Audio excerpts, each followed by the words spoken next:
So I was given the name Many Rains. And I've started back into my career and I started noticing, here's a little woo-woo-y thing I don't talk about too much in public. I started noticing it would always rain when I led ceremonies. I just sort of kept that to myself, you know, for a while thinking, oh, as soon as we're beginning this ceremony, it's starting to rain again. Oh, here, it's starting to rain again. And I eventually got into, through the 90s, I started leading vision quests. I would do this workshop at a treatment center once a month, and once a month, and I would lead a vision quest with kids. And again, my goal was to light a spark that gets them excited, wanting to begin some sort of spiritual journey. Somehow, how do you connect with especially young people and get them inspired to, for something bigger? And one of the things that during these years that I was doing this vision quest, this monthly vision quest out at this treatment center, we'd noticed it would rain every month when it was time for the vision quest. And literally, the people out there at the treatment center, they'd see me coming, and I'd be walking across the parking lot. They didn't know my name was Many Rains.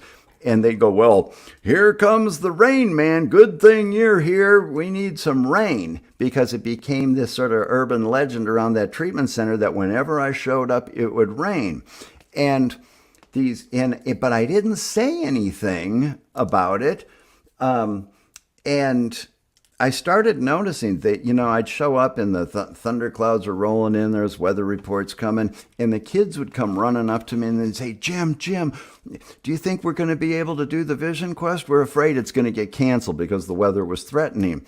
And I started noticing they would say, we've been praying that it doesn't rain so we can do the vision quest, because they were excited. They had a spark lit and they were excited about doing something.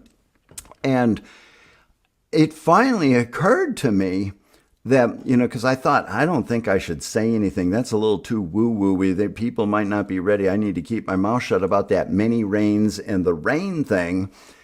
And I started realizing, what's my whole purpose here? To get them to look up metaphorically, look with outside themselves, look to something greater.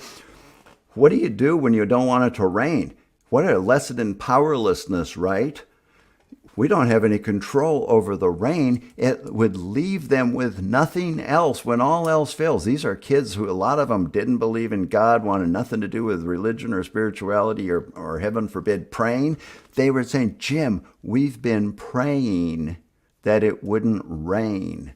And it started to occur to me, that's it. They're looking up, they're looking outside themselves. It's already that, and it maybe doesn't have to be that complicated. And so, again, during that period of time, so I started telling them about my name, Many Rains. And I'd say, well, my name is Many Rains. You watch to see if it doesn't rain. And I would sound crazy. And I know some of them would say, who the heck is this guy?